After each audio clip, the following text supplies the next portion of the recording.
Okay, so we are here taking a look back at this customer washer, customer call, and say the washer is leaking. After we've been here, changed the not changed, but we clean out the drain pump assembly a few months ago. So as you could see, absolutely no leak coming from under the machine. It's completely dry under here.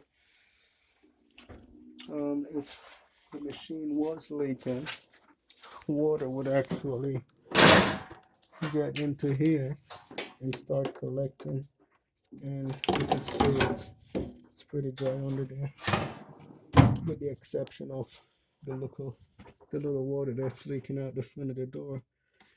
It does make its way down there, but nothing is leaking here with the machine.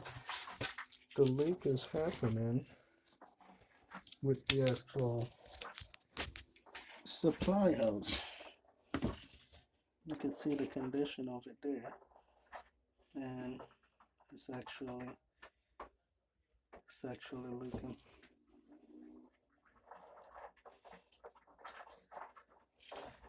So that's what's been causing